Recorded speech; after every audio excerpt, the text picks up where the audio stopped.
know something, Granny? I feel sorry for Mr. Drysdale. Well, that poor man might as well be single with his wife gone all the time. He's a lost soul, Jed. I was glad you invited him over for supper last night. But even my cooking didn't cheer him up. Yeah, I noticed he hardly touched his plate of grits and possum belly. Even when I spooned on some gopher gravy. He didn't perk up till after supper and Pearl started playing and singing. Don't tell me he liked Pearl's bellering. That wasn't bellering, it was yodeling. Well, it curdled the milk clean out to the kitchen. Oh, I've thrown shoes at tomcats that made prettier music than Pearl. I sure wish you two women would get along together. We ain't gonna get along together till she learns to stay out of my kitchen. I bet she's in there right now, sticking her long nose into my pots and pans. 5 days. She is. Now, Granny, you just cool down. Really, me, Jeff Green, what in the world have you been doing? Playing ball with some fellas down in the pasture. What's that thing? Well, this here's what you call a football helmet. Ellie Mae, I'm pretty near positive that a ball gown ain't for playing ball in. Well, the fellas seem to like it, didn't they, Jethro? They sure do, Uncle Jed. They's waiting for us right now to get some money to buy a new football. What happened to that one? Well, Jethro was going to throw me a pass, But I grabbed it too hard, and it busted. I ain't gonna give you the money for another one. Oh, heck. Well, that's all right, Jethro. Remember, they said they'd be just as glad to play with us without a football. Come on.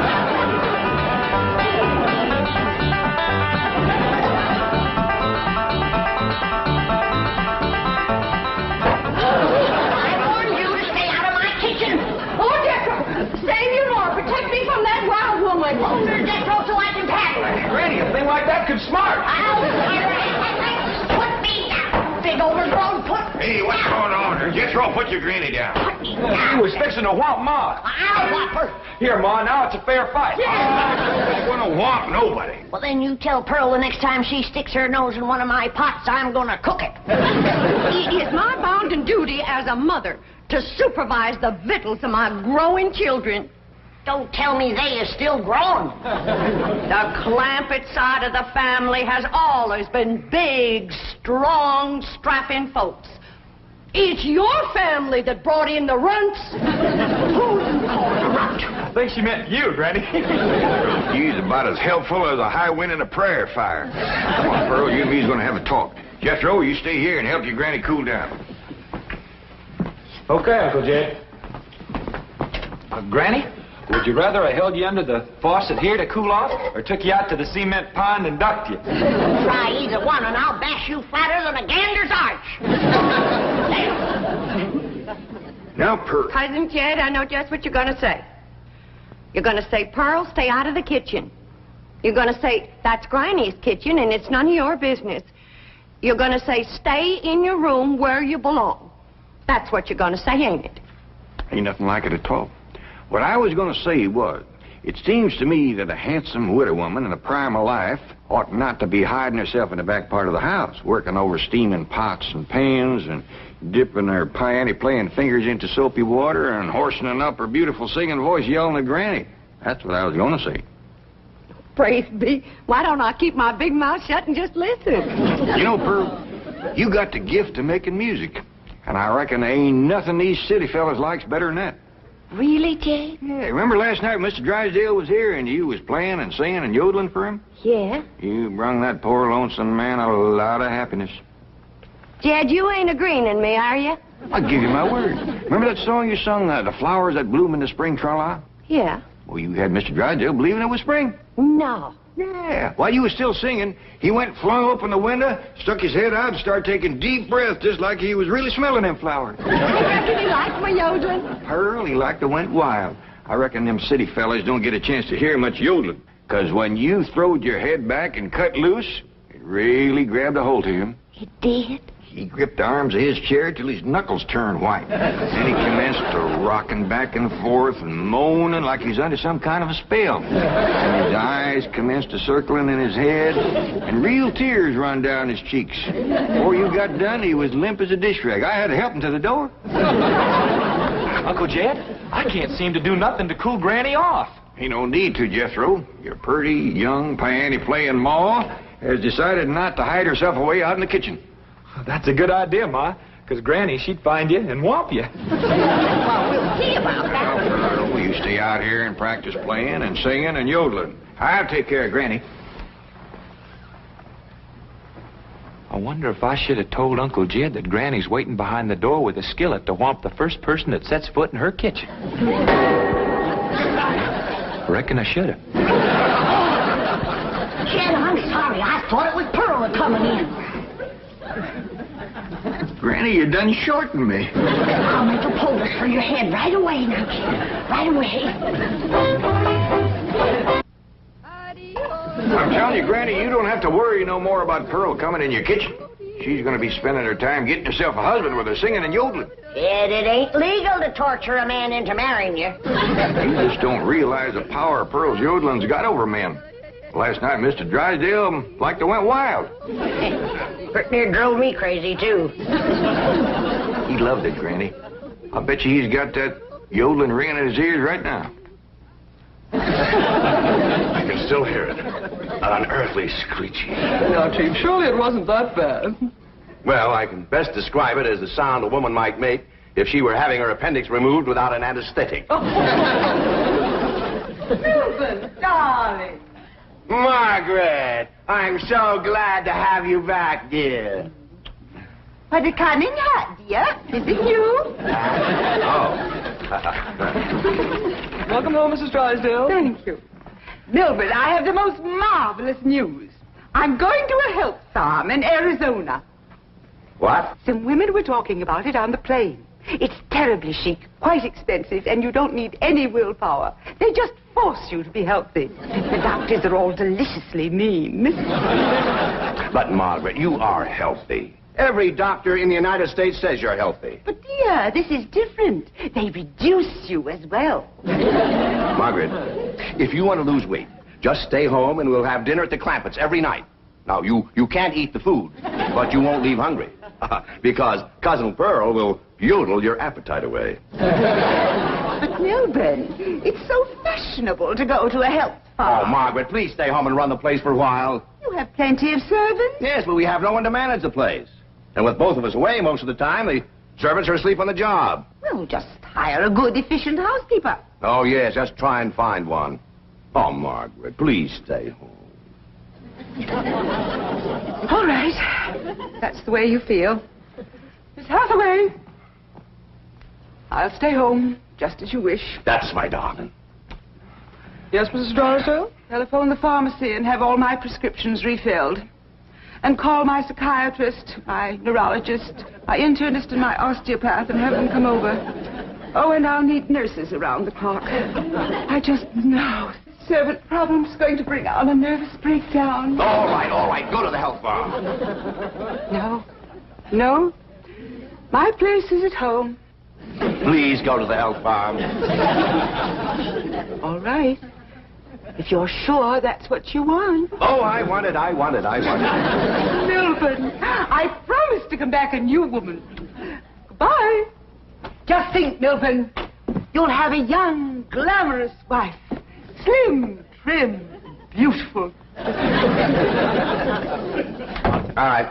Start looking for a new housekeeper. Won't do any good, Chief. We've been through this with... Mr. Drysdale's office. Who's calling, please? Tell him it's a surprise. Surprise? That's what she says. Milburn Drysdale speaking. What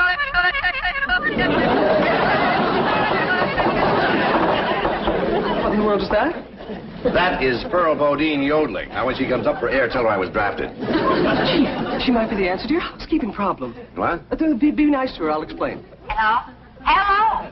Hello, Mrs. Bodine. How nice to hear your voice again. What are you saying?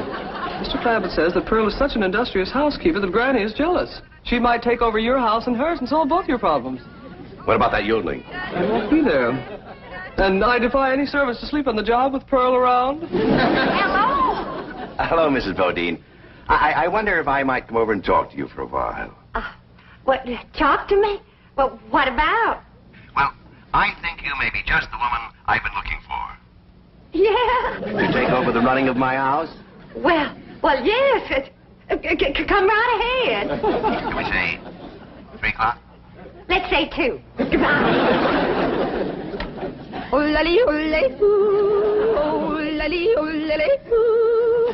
Will you stop that infernal caterwauling of yours? It might be infernal caterwauling to you, but it's pure catnip to me.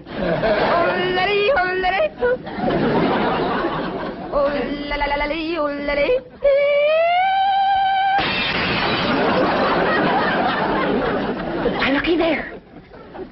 I hit such a perfect note, it busted the glass.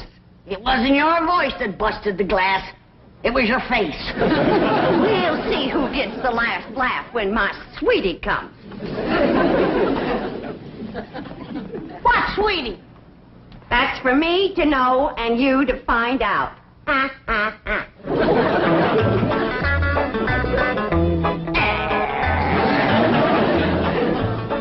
Sure is nice of you to share your soap with Miss Drysdale. Well, with my lye soap, she'll be happy to stay home and do her housework. Hey, most powerful batch of soap that you ever made. Just a breeze blowing it back on me on the way over here has got me crying. I make a big soap to do a big job.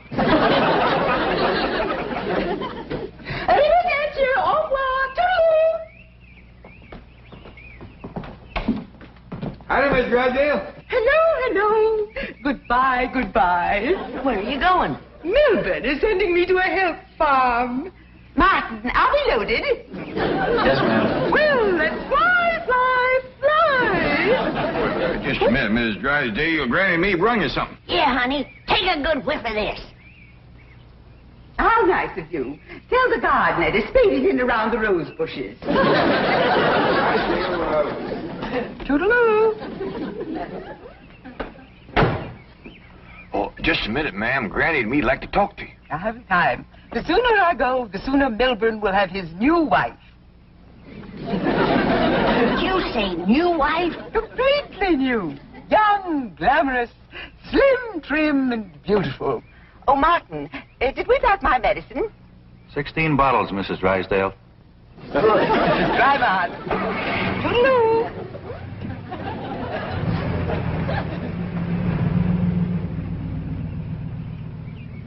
How could a woman be so cheerful about her husband getting a younger wife? You heard her. She's loaded. Yeah, both of them. Sued to the gills. Who do you reckon is the woman that busted them up? Hard to tell, Granny. There's so many young, beautiful women out here. Yeah, probably one of them glamorous movie stars.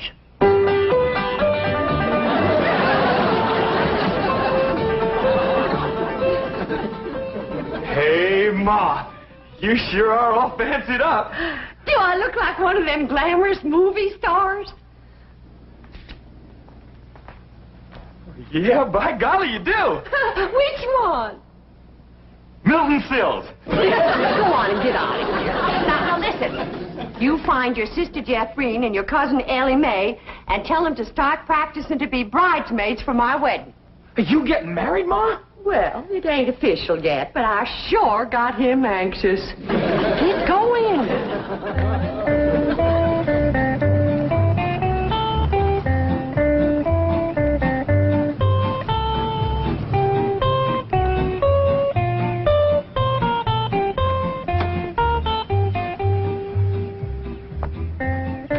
Pick me up in about 15 minutes.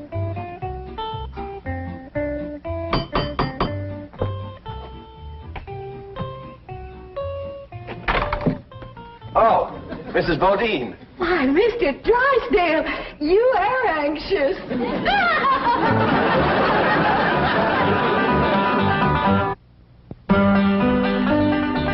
If I'd had a little more notice, I'd have baked your sweet potato pie. It's one of my specials. Oh. Won't you sit down? Thank you. Here, I'll take your hat. Yes, sir, I just love to cook, and I love to sew, and I love to keep house. Yes, I've heard you're an exceptional housekeeper. But I ain't one of them fussy ones. No, sir, not me. I say a man's home is his castle, and it is the duty of a woman to make him comfortable. Oh. Here we go. Yes, sir. A man works hard all day, and when he gets home, he has a right to enjoy himself. Take off his shoes and relax and listen to some soothing music to calm his jangled nerves. Please, Mrs. Bodine, not like that. Mr. Drysdale, I've got to ask you to keep a grip on yourself. We're all alone in the house. If you want me to keep a grip on myself, I must ask you not to play or sing or yodel. I understand. Kind of makes you go all to pieces. Yes, it does. Well, come on back, and you sit down. Why, Mr. Drysdale, you're perspiring. Why, you got to get relaxed. Oh, please. A man can't say what's on his mind unless he's resting easy. Land's sakes. And with that tie and collar choking you, it's a wonder you can talk at all. Oh, Mrs. Bodine, I'll be all right. Really, I will. Mr. Drysdale, you got a hole in your stocking. It's nothing to be ashamed of. When a man ain't got a woman around to care for him, them things is bound to happen.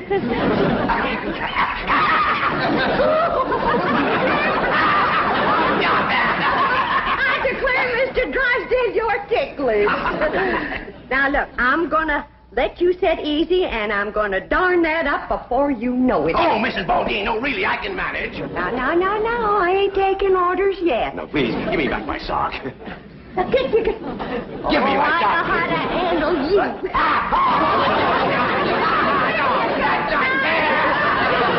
Uncle Jed, Granny, Ma's gonna get married. What? Oh, too. Well, she wouldn't tell me, but she was expecting him any minute. I reckon he's inside right now. Let's go in and see who it is.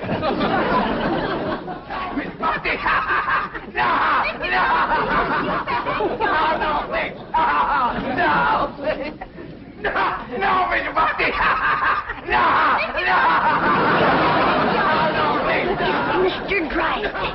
I reckon Pearl is a young, beautiful woman that busted up his marriage. What? It's been her singing and yodeling that drove him to it.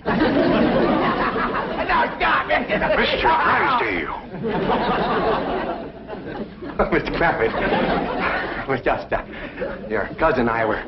Oh, no, we weren't. Jethro, leave the room. Leave the house. Did you have to come back right now? We was just going great. Pearl, what's the matter with you? Man crazy, always was. Mr. Drysdale, get yourself decent. I'll be back to talk to you.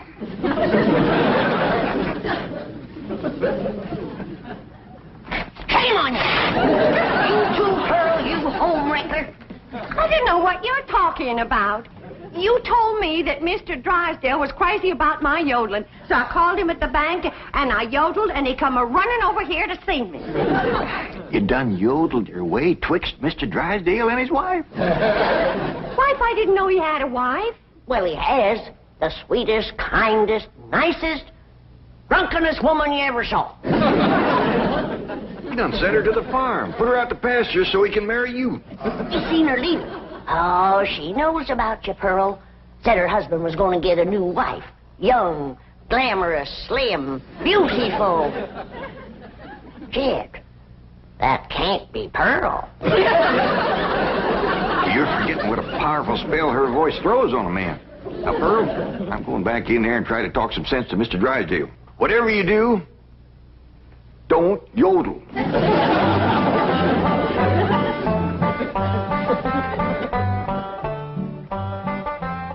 Oh, Mr. Clafford, I'm terribly embarrassed about the picture we must have presented when you came in, but I assure you I wasn't at fault. Yes, your cousin Pearl is one of the most... Yeah, my cousin Pearl admitted that she called you on the telephone and stirred you up. But she didn't know you were going to send your wife away to make room for her. Oh, but I didn't. In the first place, my wife is never home. Second place, if she does come home, there's still plenty of room for both of them. Mr. Drysdale, I hear tell that you folks out here behaves mighty different than we's used to. I know you're carrying a heavy load on account of your wife. But I just can't let my cousin Pearl get mixed up in any kind of goings-on like that. Well, then, if I can't have Pearl, can I have Granny?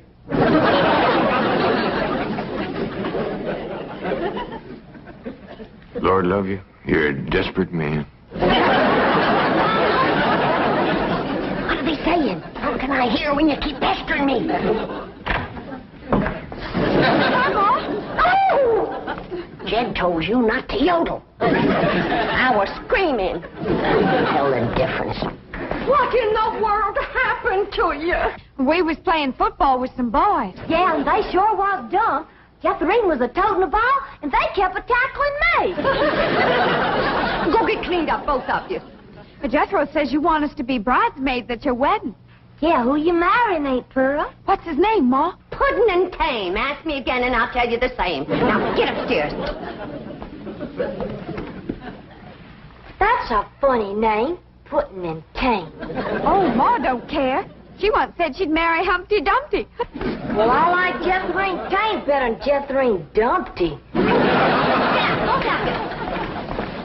That poor man in there is so sick of his drinking wife, he is wanting to marry either one of you two. Last one in is an old maid. Ready? He's trying to save the marriage, not bust it up, and I think I got an idea that'll do it. Now, I want you two to wait in the kitchen, and when I bring Mr. Drysdale in, I want the two of you. Yes, sir, Mr. Drysdale. Both them fine, hard-working, good-cooking, housekeeping women is in the kitchen there. All you have to do is go in there and take your pick. Oh, this is marvelous of you. Nobody knows. Oh, no. And they took the pledge.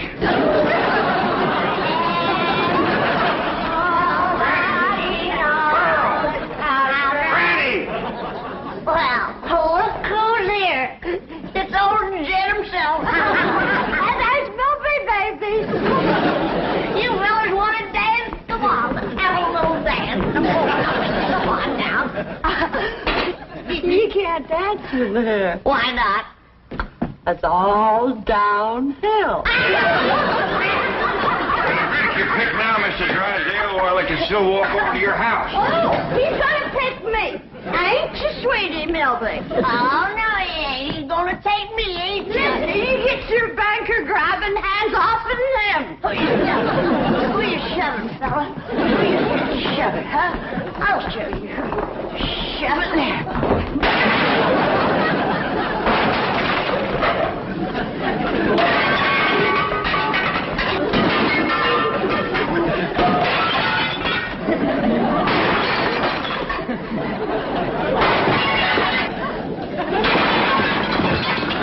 How about taking both of them, Mr. Drysdale?